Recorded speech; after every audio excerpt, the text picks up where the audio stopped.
Hi అండి. Cup కేకులని, glass కేకులని ఇంట్లోనే prepare చేసుకోవచ్చు. బొంబాయి రవ్వతో హెల్తీగా ఎక్కువ మైదాను, పంచదార వాడకుండా ఈజీగా చేశానండి. ఇప్పుడు నేను సూజీ రవ్వ, బొంబాయి రవ్వ అంటారు కదా, ఆ బొంబాయి రవ్వని ఒక కప్పు మెజర్మెంట్ తీసుకున్నాను. సేమ్ ఇవే కొలతలతో మీరు ట్రై చేయండి. చాలా ఈజీగా ఫ్లఫీగా వస్తుందన్నమాట. ఇదిగోండి, ఇక్కడ నేను ఒక కప్పు మిక్సర్ జార్లో వేసి మెత్తగా గ్రైండ్ చేసుకొని ఒక గిన్నెలో ట్రాన్స్ఫర్ చేసుకుంటున్నాను అనమాట. ఇలా మెత్తగా పౌడర్ చేసుకున్న దాంట్లో ఇది దగ్గర సుమారు 1/2 కిలో బెల్లం వేస్తానండి.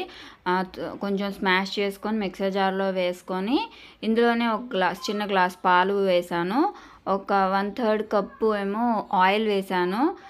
ఆ కప్పు సగంలో పెరుగు వేసాను. దీన్ని మెత్తగా గ్రైండ్ చేసుకోవాలి, ఇలాగా నురుగొచ్చే విధంగా. చాలా స్మూత్ టెక్స్చర్ వస్తుందండి. ఇప్పుడు దీన్ని ఈ మొత్తాన్ని రవ్వ మిశ్రమంలో వేసి బాగా కలుపుకోవాలి. నేను ఇంకా ఏమీ యాడ్ చేయలేదండి. ఇదే సరిపోయిందనమాట ఈ రవ్వ మిశ్రమంలోకి. చూడండి ఎంత స్మూత్గా వచ్చిందంటే రిబ్బన్ కన్సిస్టెన్సీలోకి వచ్చిందనమాట. మొత్తం కలిపితేను చాలా స్మూత్గా వచ్చింది. ఇంకా మిక్సీ జార్లో ఉంది, అది కూడా ఇందులోకి వేసేసుకోవాలన్నమాట. కొంచెం ఉంది కదా, ఇక్కడ నేను కొన్ని పాలు పోసి ఈ మిక్సర్ జార్లో కూడా ఇందులో పోద్దాం అనుకున్నాను, కానీ ఇది మొత్తము ఈ టెక్స్చర్కే సరిపోయిందనమాట. ఇదిగోండి, జారుగా సరిపోయింది. ఇంకేమన్నా యాడ్ చేస్తే జార్ అయిపోతుంది అనమాట, పల్సన అయిపోతుంది. సో ఇది చాలా రిబ్బన్ కన్సిస్టెన్సీలో చక్కగా వచ్చిందనమాట. ఇప్పుడు ఇందులోనే నేను బేకింగ్ పౌడర్ వేస్తున్నాను అనమాట. 1/2 టీ స్పూన్, 1/4 టీ స్పూన్ ఏమో తినే సోడా ఉప్పు వేసాను. ఇవన్నీ కూడా బాగా కలిసే విధంగా ఈ విధంగా కలుపుకోవాలి. కేవలం ఇంట్లో ఉన్న వాటితోటి చేసుకోవచ్చండి. నేను కేక్ టిన్ను అట్లాంటివి ఓవెన్ ఏం వాడట్లేదు. ఇప్పుడు వీటిని గ్లాసుల్లో కొంచెం ఆయిల్ అప్లై చేసేసి మొత్తం అన్ని గ్లాసులకి మనకి కేక్ డిమోల్డ్ అవ్వాలి కదా, అందుకని కొంచెం ఆయిల్ అప్లై చేసి ఈ గ్లాసుల్లోనే కొంచెం మైదా కానీ గోధుమ పిండి కానీ వేసి కోట్ చేసుకోవాలన్నమాట. చుట్టూతూ ఈ పిండి అనేది ఈ విధంగా చుట్టూతో అప్లై చేసుకోవాలి. ఇప్పుడు ఆయిల్ వేసాం కదా, ఆ ఆయిల్కి ఈ పిండి అనేది చుట్టూతో ఇలా అప్లై అయిపోతుంది, అంటుకుపోతుంది అనమాట. ఇలా అంటుకుపోవటం వల్ల ఏమవుతుందంటే మనం కేక్ వేసినాక ఉడికినాక తొందరగా వచ్చేస్తుంది అనమాట. అందుకని ఇలా కోట్ చేసుకొని, ఇదిగోండి పిండి చూసారా ఎంత రిబ్బన్ కన్సిస్టెన్సీలో ఉందో, పల్సగా అలా రావాలన్నమాట. అప్పుడు సాఫ్ట్గా మెత్తగా వస్తాయి అన్నమాట కేక్.